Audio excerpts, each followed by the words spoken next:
Welcome to All About Health, episode 2. This is my new podcast. If you haven't seen the first episode, make sure to go check that out. Called All About Health. My name is Georgia Overbeck, and this podcast is all about health. So, how living a healthy lifestyle in any way, whether that be physically, mentally, spiritually, let me see, I have notes here, socially, financially, environmentally, all of the things, we're going to talk about it. If you haven't seen the first episode, as I said before, I'm going to link it down below. It was kind of like an introduction about me, so you could learn a little bit more about me and what this podcast is going to be about. I said in that last episode that something we're going to be touching on is my being plant-based / vegan and living a plant-based lifestyle and just giving tips and stuff like that.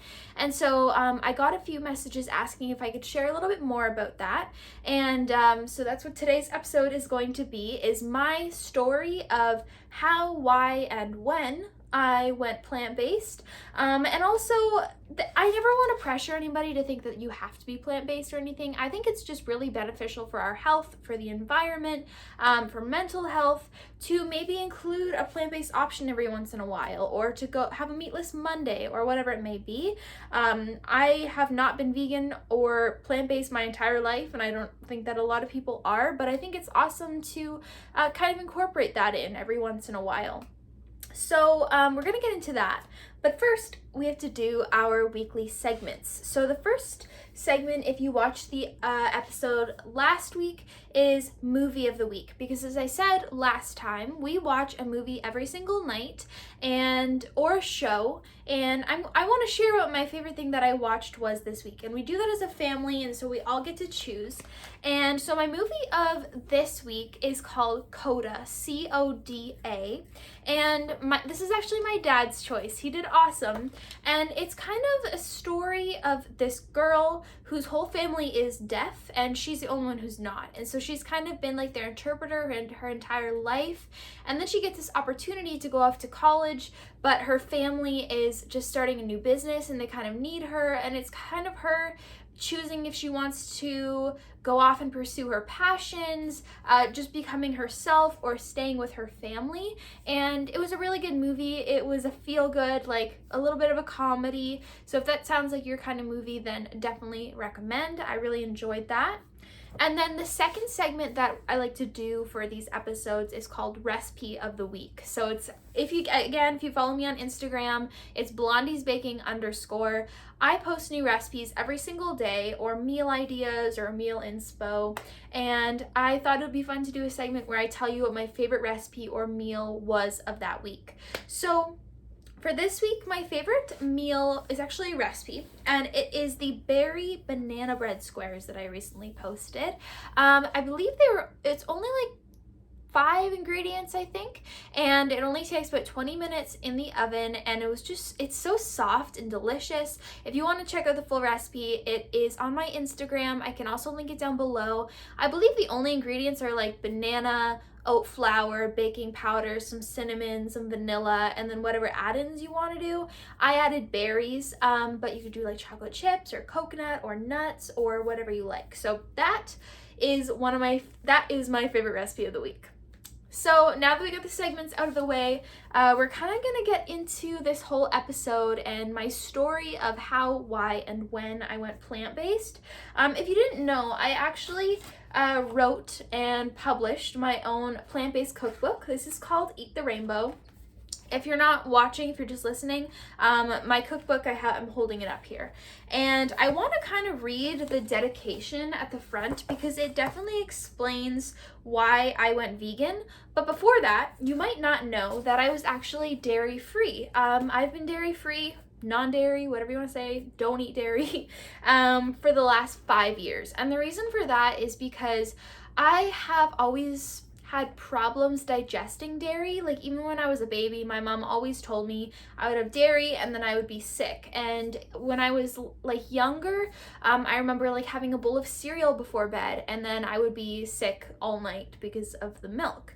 But yeah, there was just so many things that kind of went into it. I had really bad acne. I got like a lot of bumps on my arms, and it was kind of like body acne, but not I don't think that is actually what it was. I actually Googled it, and I think it's called keratosis pilaris, which is like little white bumps on your arms that do have like, this is gross, but like do have something inside of them, like you can pick it, kind of like a pimple. But they were super small. They would get itchy sometimes, and so my arms were just covered in those. And then again, as I was saying before, I would often get sick from eating any dairy products. So I would go out with friends or just go out and do things, or after a workout, I would have a whey protein bar. And I would only eat these protein bars on Mondays because that's when I would go out with my friends. And every single Monday night, I would be sick. And so my mom was kind of like putting this together. She was like, maybe the dairy is not the best thing for you. And at that time, I was open to it. I was like, you know what? I will try this because I don't want to be sick anymore. Another thing I forgot to mention was that I was very bloated. Again, sorry if this is TMI, but like sometimes I would look like I was like 6 months pregnant. Like I didn't feel good. And so I had lots of acne. I was bloated. I had the bumps on my arms. I was getting sick pretty often. And sick as in like throwing up, not like a cold, just to clarify. And so my mom one day was like, what if you just try cutting out dairy and seeing how it goes? And so that was 5 years ago. I was 14, and I just can't even say like how much better I got. Like my acne gotten so much better.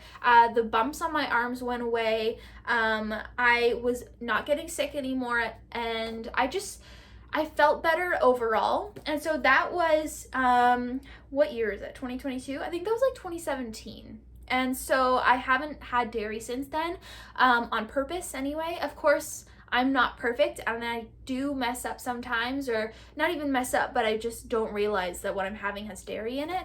I remember even when I first started not having dairy, I would be having like a bag of popcorn every night, like a bag of Smart Pop microwave popcorn. And then like 3 months into my dairy-free lifestyle journey, I looked on the package for whatever reason, and I was like, oh, this has dairy in it. And so it's like, you're not gonna be perfect. I'm still not perfect. And that's part of my journey. And you keep learning as you go. So that's kind of like how I started into this lifestyle.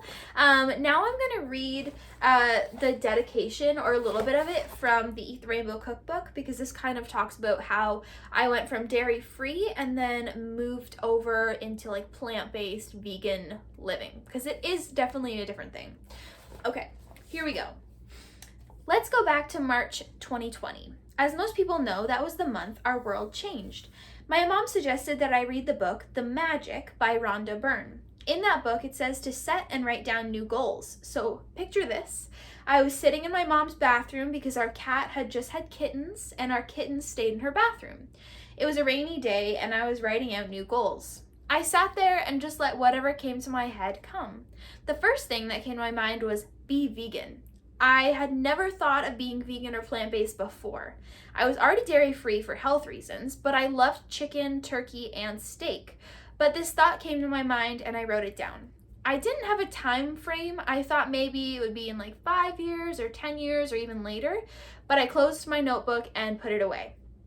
And then fast forward to mid-August 2020, 5 months later, I was cleaning my room and came across my goal book. I was reminded of that goal I had set for myself. I realized that I wanted to reach that goal as soon as I could. I started reading books about veganism, following vegan Instagram accounts, and doing as much research as I could. I knew if I was going to do this, I needed to do it right.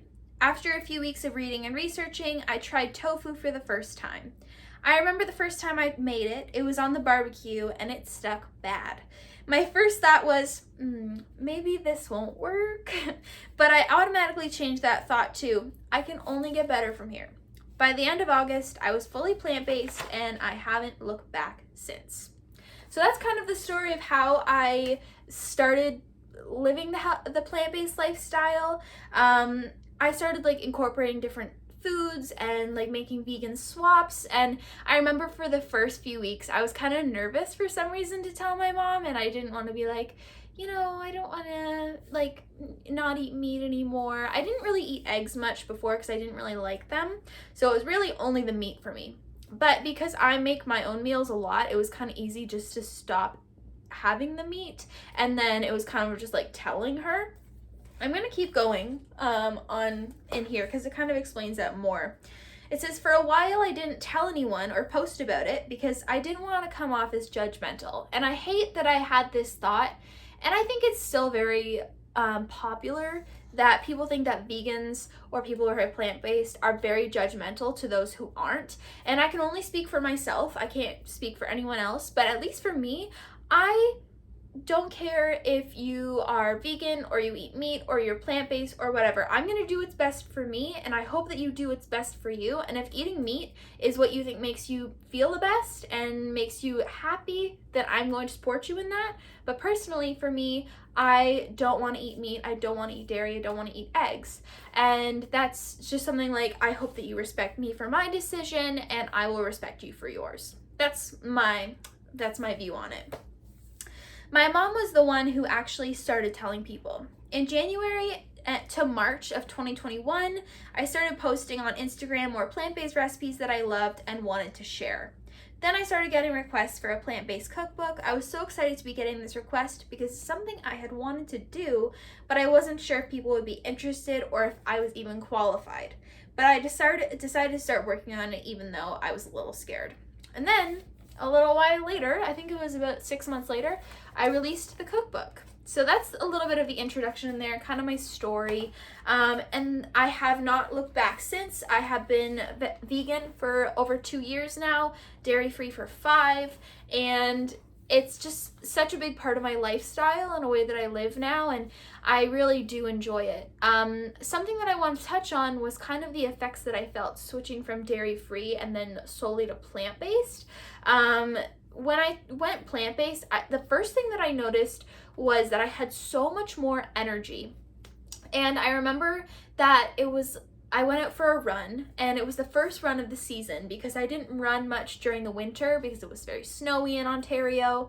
So I had finished my running season in the fall, and then in the springtime, I was getting ready to go back to running outside again.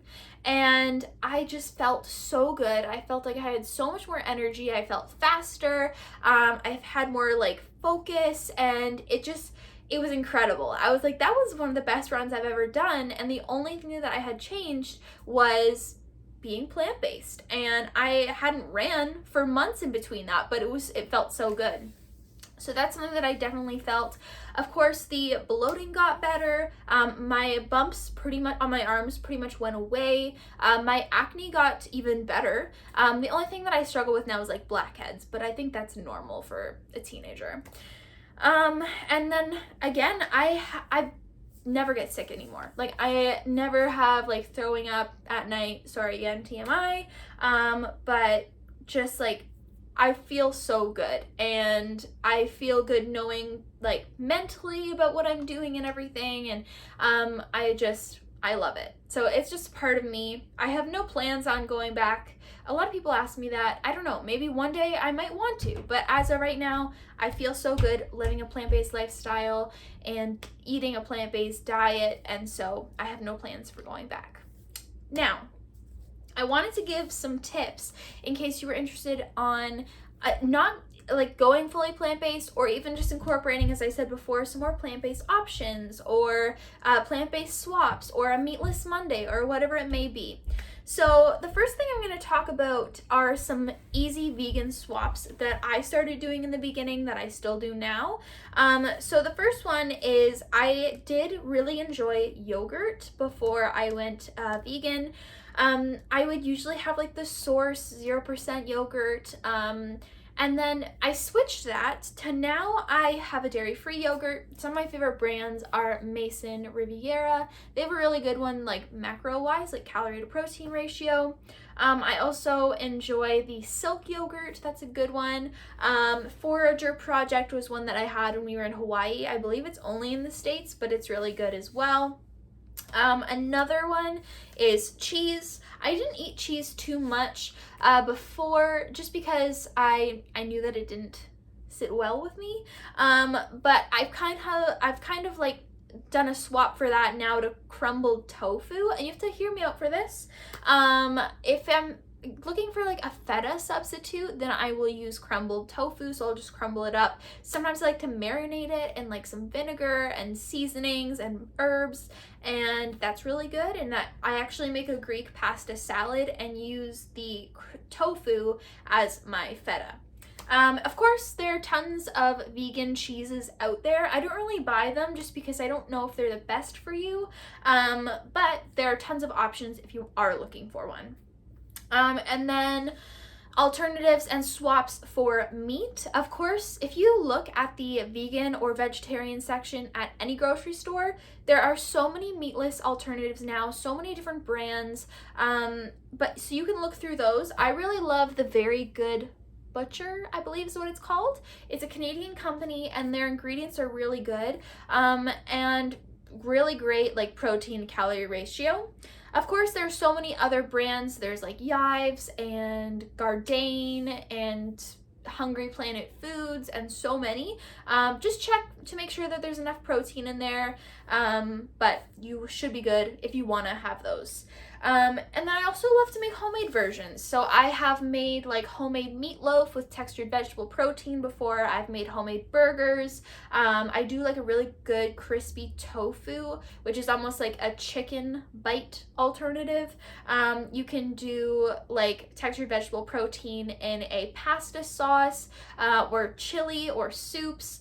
There are so many alternatives. You really can't go wrong.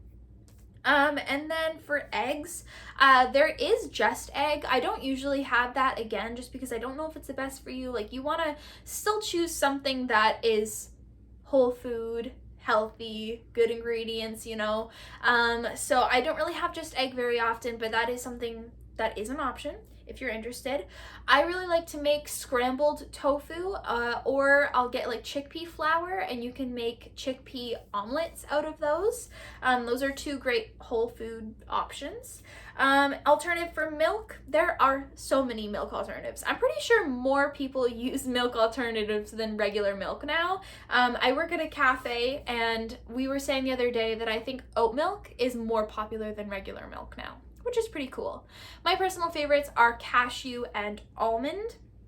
For ice cream, this is not like, again, there are so many alternatives out there. You can get so many good brands. My personal favorites are the So Delicious Mousse and Arctic Zero, but there's so many, like Ben & Jerry's makes vegan options. You can even make your own at home. It's almost like nice cream with just blending frozen bananas. That's really delicious.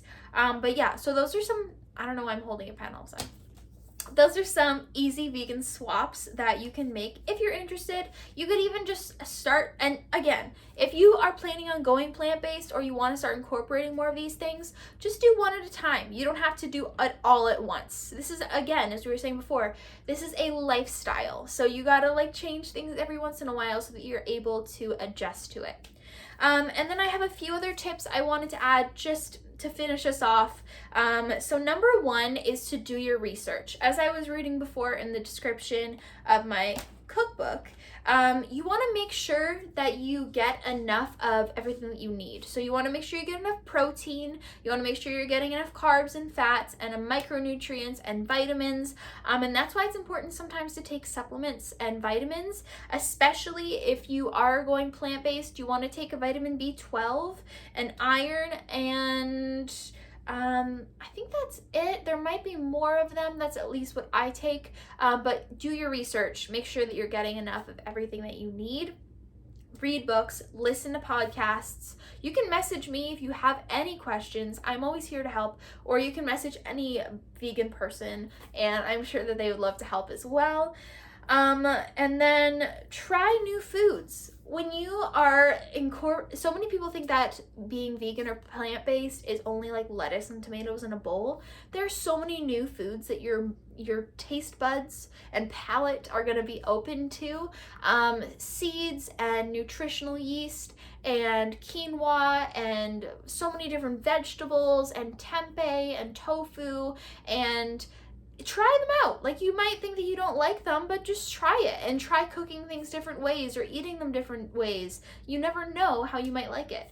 Actually, this is kind of off topic, but this is why it's important to try things. I have never liked olives in my entire life. I just never have. I don't know why. And then we were in Banff a few weeks ago and we were at a Greek restaurant. I decided to try some olives. And so I did. And I was like, these aren't too bad. I kind of like them. And so then I was making my dinner the other night and I was like, you know what? I'm going to have some olives. And then while I was eating them, I was like, I kind of like these. So that just shows, maybe retry some things every once in a while. If it's been 5 years since you've tried, I don't know what vegetable you don't like, try it again. Or try cooking it a different way. You never know. And then the last tip I'm going to give is to make your favorite meals with plant-based swaps. So obviously I gave some swaps earlier, but some things that you can do, like for example, if you usually put chicken on your salad, you can buy like a meatless chicken alternative, or you can put like more whole foods. You could do like lentils or beans, or you could do edamame. If you are making like a tomato pasta sauce, you could use the textured vegetable protein, or you could use like a meatless ground, or you could do lentils. If you are making a wrap and you usually put like deli meat in it, there are vegan versions of deli meat like ham and salami and turkey and stuff like that. You could do those. You could do some tempeh. You could do some crumbled tofu. There's just so many options, and you just have to search, do your research, see what you can find, see what appeals to you, try some new things, and have fun with it. Like, don't be like, oh, I'm going vegan so I can't eat eggs anymore, or whatever it may be. Have fun with it. Say you're going vegan, or you're going plant-based, or you're incorporating plant-based meal, and you get to try so many new things, you know? So that is my episode, kind of on my plant-based story, my vegan story, my dairy-free story. I hope that this was entertaining. I hope that you enjoyed it. Again, I'm going to link my cookbook, Eat the Rainbow, down below, because it does give a lot more information on like a vegan grocery list and some things to know before you do go vegan. It kind of touches more on those. And of course, 100 recipes in there for you. Have an amazing day. I will see you, or you will hear me next time.